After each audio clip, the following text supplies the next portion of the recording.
yung pag-draft kay Kit Jimenez ng San Miguel will be one of the biggest marketing coups in the history of the PBA. Same thing na nakuha ng Ginebra si The Big J. Kit Jimenez ikinumpara kay The Big J, the living legend Robert Jaworski. Step back and kiss myself. Big time plays, big time plays. Nag-viral na naman sa social media ang YouTube sensation na si Kit Jimenez matapos nga papirmahin ng 2-year deal si Kit ng San Miguel Beermen, at marami nga naniniwala na ito ang pinakamagandang ginawa ng San Miguel Beermen. Ayon nga dito sa isang podcast na kasama ang veteranong coach ng PBA at ng Gilas Pilipinas na si Coach Jongyu Chico. Hindi nila maintindihan kung bakit umabot sa huling round si Kit Jimenez, na para sa kanila mataas ang marketing value ni Kit Jimenez dahil alam naman natin na malaking fanbase ang madadala ni Kit sa PBA. Ako nga, hindi ko maintindihan ba't pa umabot ng 180? Kung for the marketing value alone, bakit ko pa paaabutin doon, Coach? Alam mo yun? Ako mo yun? Tama. Parang kinuha ko na yan sa 4th round kung wala na rin talaga ako makakita maganda-gandang talent. I'm just saying, bakit? Baka kasi hindi na naiintindihan yung social media value. Dagdag pa nila na ang PBA is a business. Sa madaling salita, it's a marketing business. Minamarket ng mga teams ang produkto nila. Kaya naniniwala sila na maraming manghihinayang ng ibang teams dahil sa hindi pagkuha kay Kit Jimenez. And this one person na hinayaan nyo hanggang 100 something or 11th round, hindi nyo kinuha, baka mamaya yun yung pagsisihan nyo. At dito nga sa podcast na to ay sumang-ayon si Coach Jongyu Chico sa sinabi ng host na ang pag-draft daw kay Kit Jimenez ay isa sa mga biggest marketing strategy in the history of the PBA. At ikinumpara pa si Kit Jimenez kay The Big J, the living legend Robert Jaworski.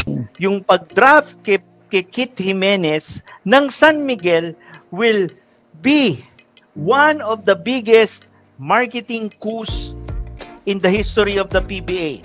It's just like the same thing na nakuha ng Ginebra si The Big J. Tama. Parang ganun. Okay, good. Parang yes. ako. Yung impact ni Jimenez sa marketing ng San Miguel, pwede yun. Totoo yan. Tama. Nakakataba ng puso marinig sa mga sports analyst ito.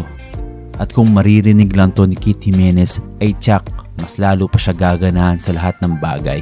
Pero syempre, hindi mawawala ma-pressure si Kit Jimenez sa mga sinasabi sa kanya dahil ang laki ng expectations ng mga tao kay Kit Jimenez. Pero ang tanong, si Kit Jimenez ba ay for the marketing o for the talent? Well, para sa akin, parehas for marketing and talent. Para sa San Miguel, it's a win-win situation. Doble ang pakinabang nila kay Kit Jimenez dahil magaling na sa basketball at gusto pa ito ng mga tao. Na tsak, maraming mag-aabang ng mga fans sa first debut game ni Kit sa Araneta Coliseum. Naalala ko nga yung first game ni Kit sa Araneta Coliseum, yung naglaro siya sa Davao Tigers sa PSL League. Na-i-vlog ko pa yun Kung gusto nyo panoodin, check yun na lang sa description at sa pin comment. Andun ako noon at saksi ako sa mga hiyawan ng mga crowd pag nakakahawak ng bola si Kit Jimenez. At siya din ang nagpanalo sa game na yun. Kaya naniniwala ako. At hindi lang pa marketing strategy si Kit Jimenez.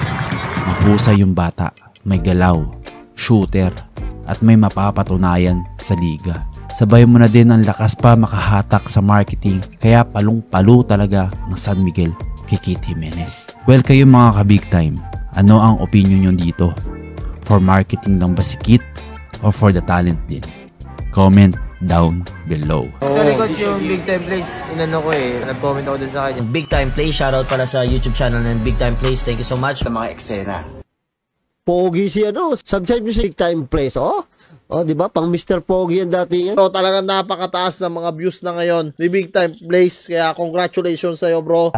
Si Big Time Plays, supportan niya yan. Magaling din mag-video, tsaka kaibigan natin yan. Yo, shoutout nga pala sa Big Time Plays ng Malabon. Sa mga solid ka big time dyan, kung pwede sana i-follow nyo din ako sa Facebook page natin at tulungan nyo ako mapaabot ng 1,000 followers.